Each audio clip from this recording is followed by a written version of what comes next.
already know what y equals in the first equation, 3x plus 4. I'm going to substitute that for y in the other equation. So we have x minus 2, and we're going to put in 3x plus 4 for y equals 12.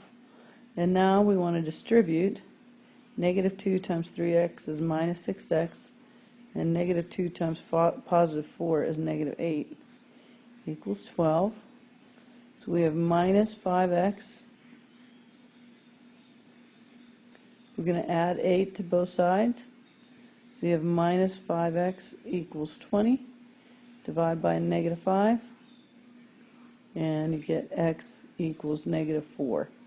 Now once you know that x equals negative 4, take it and put it into one of your equations up here. I'll just use the second one. Y equals 3 times negative 4 plus 4. So we get y equals negative 12 plus 4, so y equals negative 8. And we always show these solutions as a coordinate pair, negative 4, negative 8. There's your answer. Okay, let's look at number 2. Okay, this says solve by elimination. So when you look at it, there's nothing you can multiply by just one equation to work it out. So what I'm going to do is take this top equation and multiply it by 3, and I'm going to take the bottom equation and multiply it by 2. And that'll help me eliminate the y's. You'll see here, and when we do it, we get 9x plus 6y equals negative 36 for the top equation. And when I multiply the bottom equation, I get 10x minus 6y equals negative 2. And so the y's cancel out, and so we have 19x equals negative 38. Divide by 19, and x equals negative 2. And since x equals negative 2, I'll just plug it in. I'll use this top equation, 3, and instead of x, we're going to put negative 2 plus 2y equals negative 12. So negative 6 plus 2y equals negative 12. Add 6. So we get 2y equals negative 6. Divide by 2, y equals negative 3. So as a coordinate pair, we're going to write that 2 comma negative 3, negative 2, excuse me, negative 2 comma negative 3. And there's your solution. Okay, so on number 3, it tells us that A is parallel to B, and that the measure of angle 1 is 4x plus 7, and the measure of angle 8 is 2x plus 25. Okay, well, since these are parallel lines and we're dealing with 1 and 8, those are alternate exterior angles. And let's just review that term real quick. Not opposite exterior, alternate exterior angles. And so when two lines are parallel, alternate exterior angles are congruent. So we can take this and set it equal to that. So 4x plus 7 equals 2x plus 25. Subtract 2x.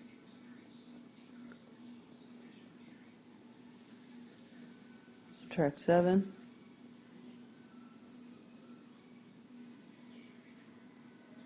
Divide by 2. X equals 9. Okay, now that I know that x equals 9, I can take that, because our ultimate goal is to figure out what the measure of angle 2 is. So I'm going to put the 9 in for here. So we have 4 times 9 plus 7. So that's 36 plus 7 is 43 degrees. And since that's 43, let's look at what we can do here. I'm going to erase this. So the measure of angle 1 equals 43. So this is 43. So if I want to know the measure of angle 2, this is a linear pair. So I can take 180 and subtract 43 degrees, and we get 137 degrees. So the measure of angle 2, 137. On number 4, it tells us that CD and AB are perpendicular, and we know if they're perpendicular, they are creating right angles. Okay, since we have right angles, then we know that 10t over 3 equals 90. To solve that, I'm going to just multiply by 3. Get 10t equals 270. Divide by 10, t equals 27, and then you have to do 2 times 27, and you get 54. So angle ABC, which is this angle right here, 54 degrees.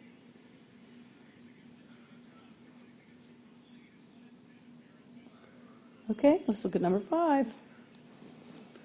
Okay, we need to find the slope of the line that passes through these points. So all we're looking for here is a slope. We don't need the equation of the line, so you can do y2 minus y1 over x2 minus x1.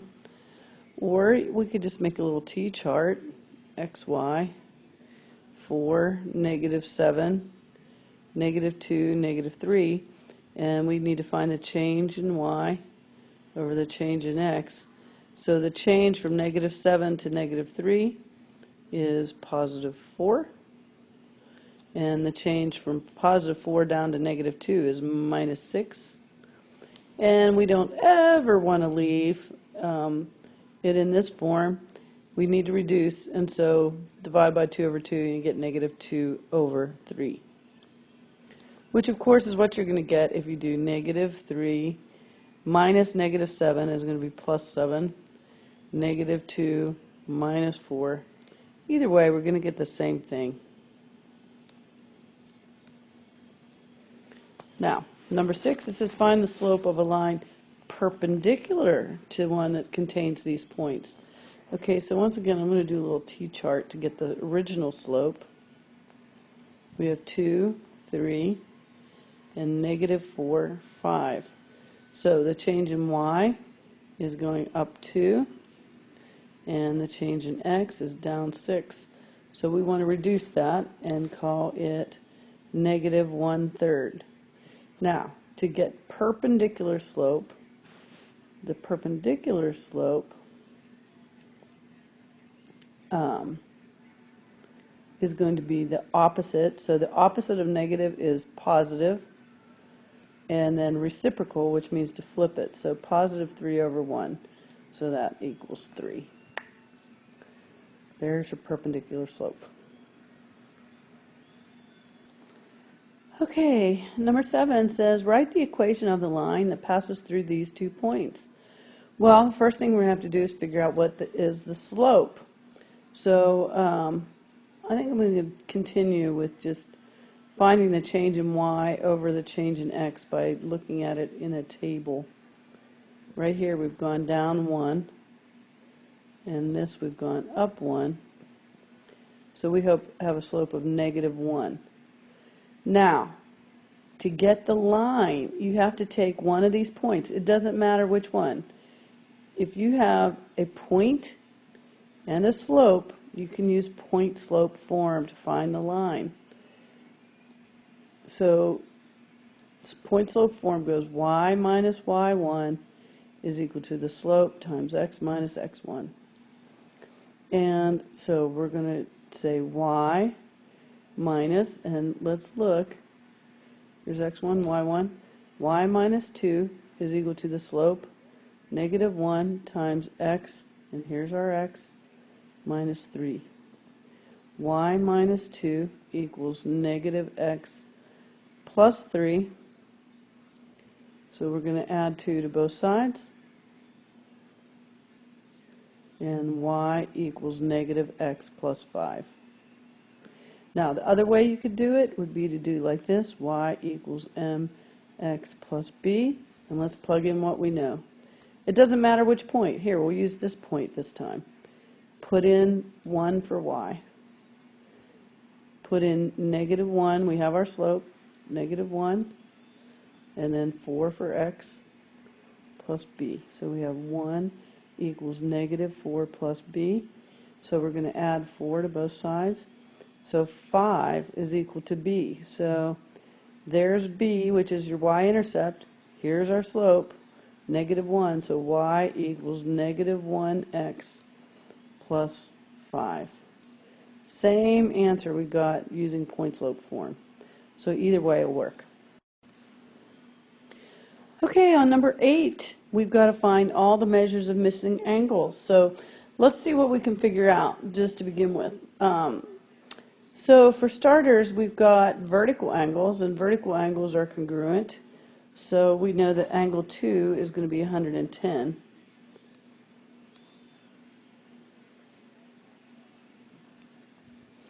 Okay, and so then let's see what else. Right here, angle 2 and angle 3 are a linear pair, so we can take 180 and subtract 110, and we get 70 degrees. So if angle 2 is 110, then angle 3 is going to be 70 degrees. And then once again, we have a vertical pair right here, 1 and 3, so that's going to be 70 degrees. Let's see what else we can figure out.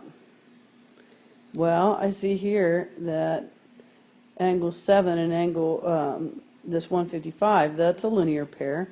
So we can take 180 and subtract 155. And when we do that, we get 25 degrees. So we know angle 7 is 25 degrees. So add that down here. Now let's see what we know. Okay, well, this angle here and this angle here are vertical angles. So we know angle 8 is going to be 155. And angle, well, okay, we'll stop right there and let's see what else. Okay, so note, we already figured out that angle 2 was 110. And we figured out that angle 7 is 25. And what do you notice we have here, this nice little shape, is a triangle. And so triangles have 3 angles that add up to 180.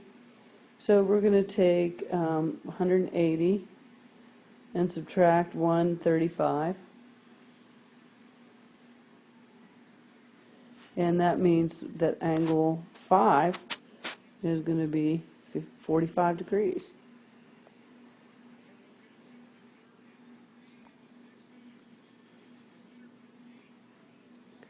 Okay, so now let's look here. 4 and 5 are a linear pair, so we can take 180 and subtract 45,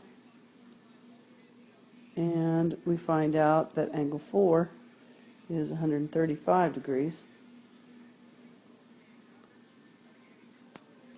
And you'll note that angle 4 is a vertical pair with angle 6, so that's going to be 135 degrees. So that's how we figure all those out. Okay, let's move on to the back of your paper. Okay, on number 9, let's run through the answers real quick again on this page. And so number 9, your width is going to be 7 centimeters, and the length is 18 centimeters. Number 10, alternate exterior. 11 is same side interior, or we could also call those consecutive. Number 12 says find the measure of angle 4. Angle 4, which, well, okay, I said 4 and I wrote 5. Okay, I can't explain that. Measure of angle 4 is 54 degrees. Number 13, the measure of angle 3 is 110 degrees. On number 14, measure of angle 3, 100 degrees. The measure of angle 4, 80. The measure of angle 5, 100. And so I think for number 15, I'll just work through the proof right now, and then we don't have to do it later. So let's look here. We need to prove that angle ABC, that's this angle right here, is congruent with angle BCD, which is this angle right here. So that's what we want to prove.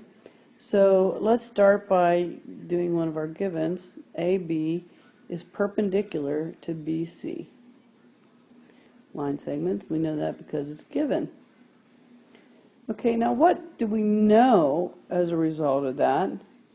We know that angle B, or in other words, angle ABC, either way, and call it angle ABC, is a right angle.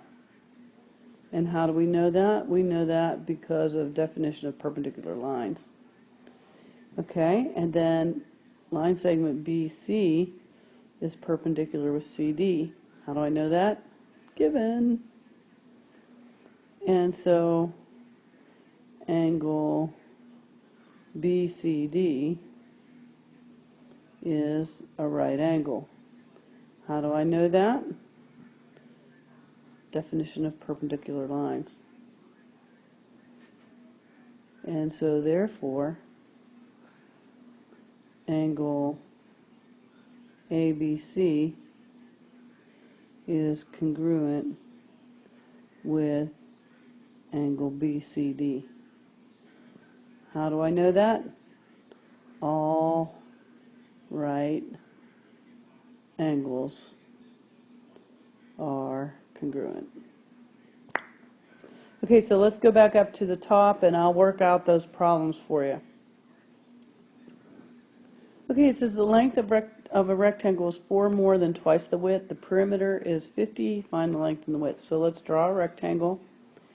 And it says the length is 4 more than twice the width. So it's the length that's kind of getting messed around with. The width is kind of standing alone. So we're going to put W here. And then the length is 4 more than twice the width. So 2W plus 4 is the length. Now how do we find the perimeter? Well, you need all 4 sides. You need 2 of these and 2 of these. And so you could just add them up if you want. Let's look at all our W's. 2, 4, 5, 6. There's 6 W's plus 8 has to equal 50.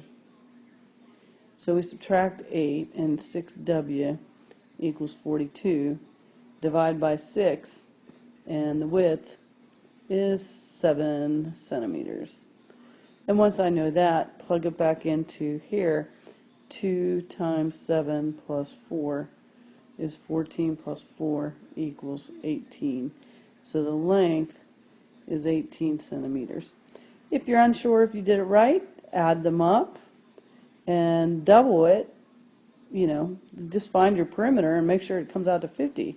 So you need 2 lengths and you need 2 widths.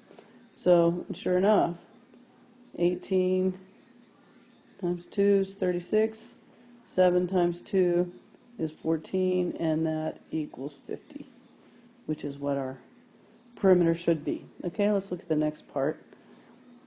It tells us that A is parallel to B. What kind of angles are 1 and 8?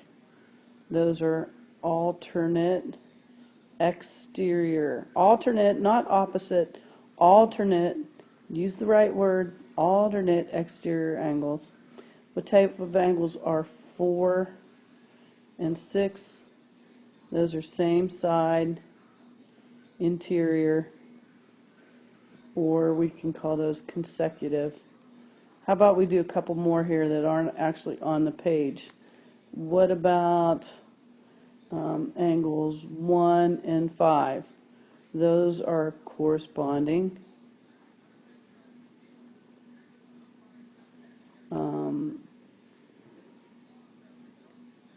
Let's try, how about angle 3 and angle 6? Those are alternate interior angles.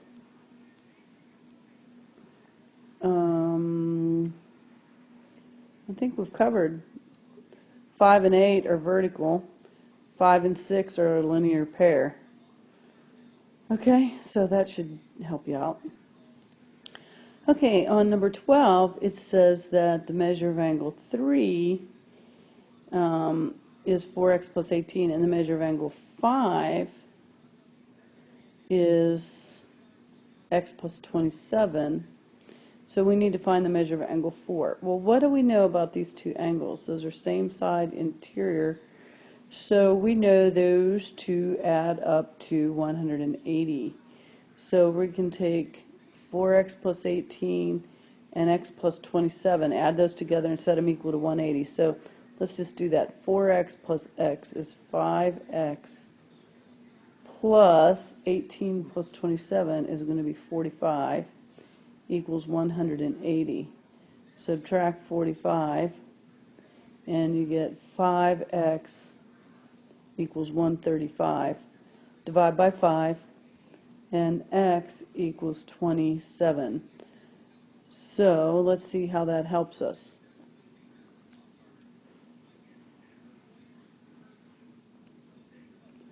Okay, so how does that help us? Well, let's look. If x is 27, and we know that angle 5 and angle 4 are alternate interior angles, that means when these lines are parallel, which we were told they are congruent. So let's just take angle 5, and we're going to plug in 27 for x. So you get 27 plus 27 equals 54 degrees.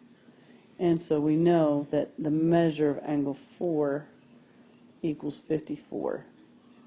Now the other way you could solve that would be to take 27 and put it into this formula right here, and when you do that you get the measure of angle 3 is 136 degrees, and once you know that you could subtract it from 180 and you get 54 degrees. Either way you get your measure of angle 4. Now this is when we do this next problem, it's a new problem. You forget about what you have in number 12, and let's try again. Measure of angle 1 is 2x plus 20, and the measure of angle 8 is 4x minus 30. Okay, well, we were told these were parallel, and those are alternate exterior angles, and because they are, we know we can set them equal to one another. So 2x plus 20 is equal to 4x minus 30. So I'm going to subtract 2x. And then I'm going to add 30. So 2x equals 50. So x equals 25. Okay, now that I know that x equals 25, let's see how that helps us with angle 3. Well, let's see here. Angle 1 is 2x plus 20, so 2 times 25 plus 20 equals 50 plus 20 equals 70 degrees. That's the measure of angle 1 is 70. And since these are a linear pair, we can take 180 and subtract 70, and we get the measure of angle 3 equals 110 degrees. Okay, then finally let's look at number 14. Okay, so are we told anything about these lines? Okay, well, I'm just going to say it for us. These two lines are parallel, because if we don't say it, we're going to have trouble solving this problem. So we'll say the two lines are parallel, and because they're parallel, we know that when we have two parallel lines that are cut by transversal, all obtuse and acute angles are supplementary. And since we know that, I can take this angle plus this angle and set it equal to 180. So we have 4y plus 2y, that's 6y plus 60 equals 180. Subtract 60 and we get 6y equals 120. Oopsie. divide by 6, y equals 20. Okay, now that I know that y equals 20, let's see what we can figure out.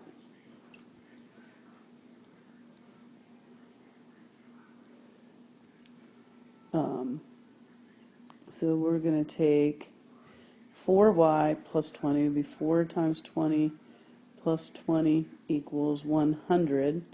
And so there's our measure of angle 3, because it's a vertical angle, is 100 degrees. And then let's look else.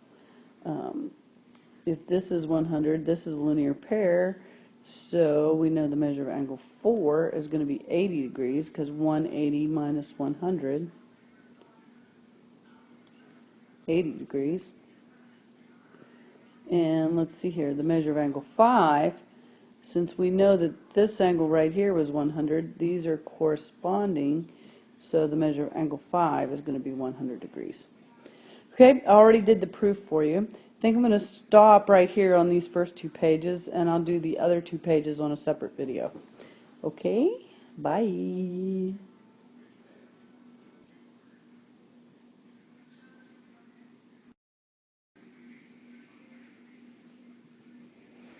Okay, this is part 2 of the geometry unit 3 review.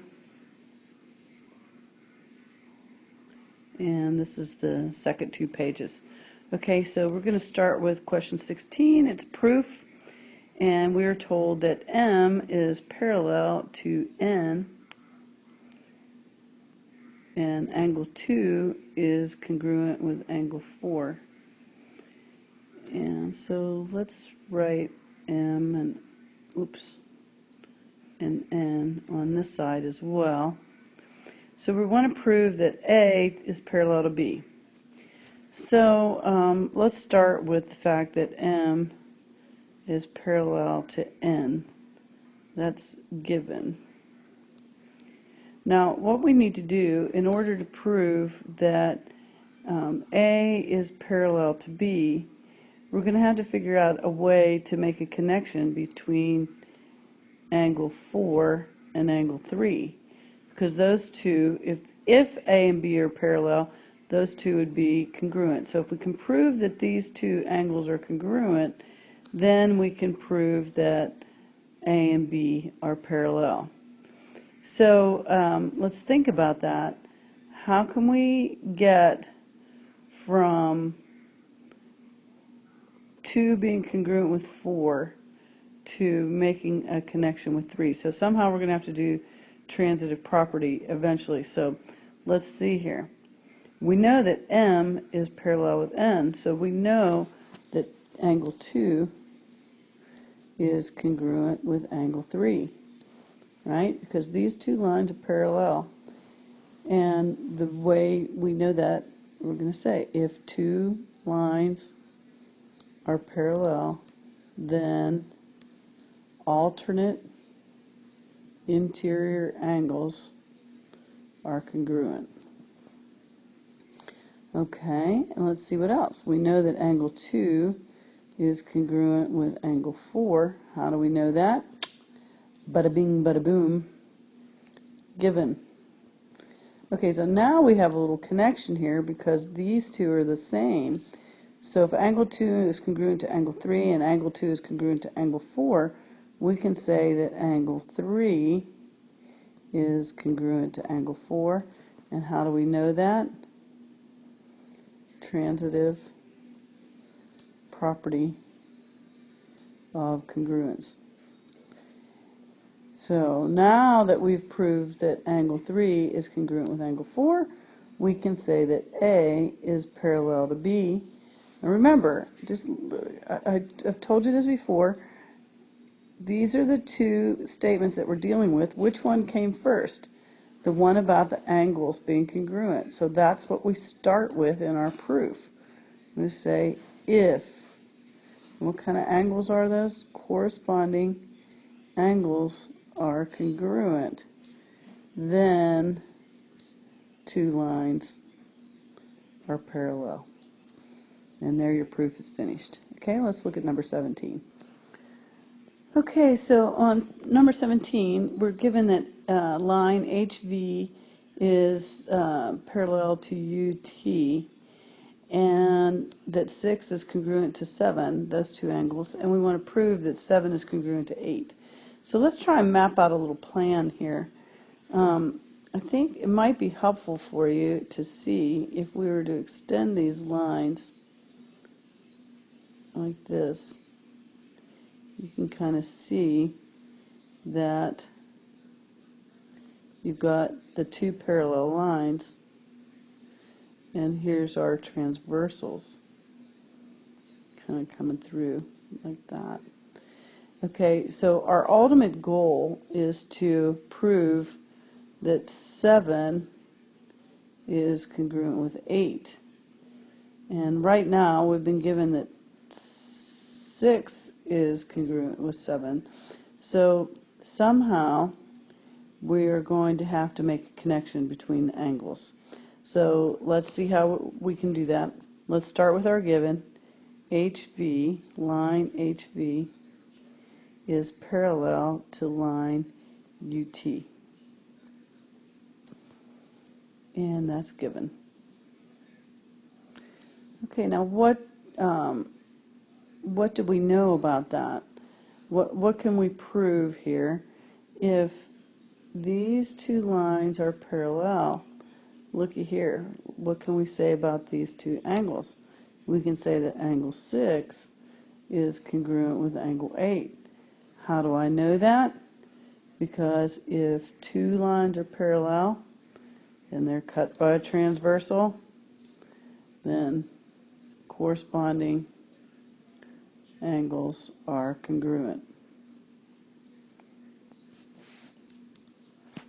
Okay, now let's see what we've been given here. Angle 6 is congruent with angle 7. Bada bing, bada boom. Given. And now here's our connectors. Angle 6 is connecting both of those statements, so we can say that angle 8 is congruent with angle 7. Because if 6 is congruent to 8 and 6 is also congruent to 7, then we know that 8 and 7 are congruent. And how do we know that? Transitive property.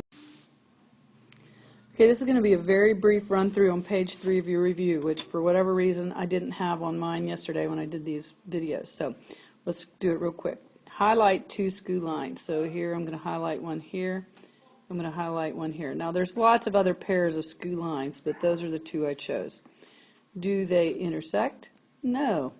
Are they parallel? No. Are they coplanar? No.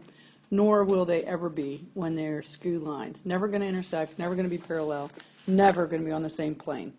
Okay, let's look at these other always, sometimes, or nevers.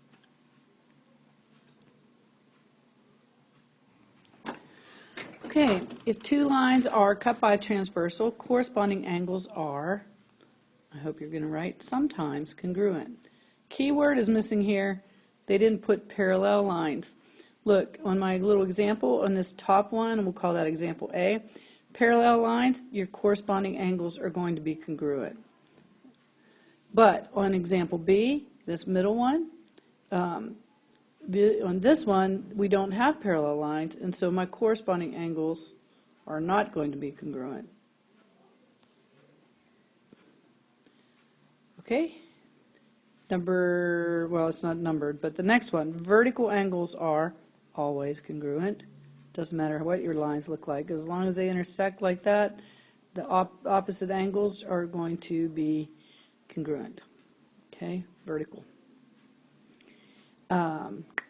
Next, if parallel lines are cut by a transversal, parallel, key word there, parallel lines are cut by a transversal, same side interior angles are always supplementary. These two angles, if it's parallel, are always going to add up to 180. If parallel lines are cut by transversal, same side interior angles are sometimes congruent. Okay, well, let's see why. Because if we look at example C down here, here are parallel lines, and the transversal that I have cut through it is a perpendicular one. So my same side interior angles right here are both 90 degrees. So they are congruent. Whereas these up here, they are not congruent, but they do both add up to 180 degrees. Okay, so let's look at the next one. If two lines are cut by a transversal, alternate exterior angles are sometimes congruent. And again, they left out the key word parallel. Okay, alternate exterior angles, let's see here. On my top one, here's red and red, those are going to be alternate exterior, are going to be congruent. But if we look at it over here on B, boom, boom, there's your alternate exterior angles, not congruent. If parallel lines are cut by a transversal, alternate interior angles are blank, congruent, and supplementary. Okay, well, guess what? They are sometimes congruent and supplementary. We're talking about alternate interior, so that would be this angle here and this angle here. And so you can see when it's a perpendicular transversal, these alternate interior angles are both congruent. They're the same, and their measurements are the same, and they are supplementary because 90 plus 90 is 180. Okay. Whereas over here, like up here on letter A, if I were to do an angle here, green and green, those are supplementary, but they are not congruent. So hence the word sometimes. So things to be careful for. Did they use the word parallel? And remember, when it's cut by transversal, is not necessarily saying one at an angle. It could be one that's perpendicular. So always think about that when you're making your answer. Okay? Good. Bye. See you tomorrow.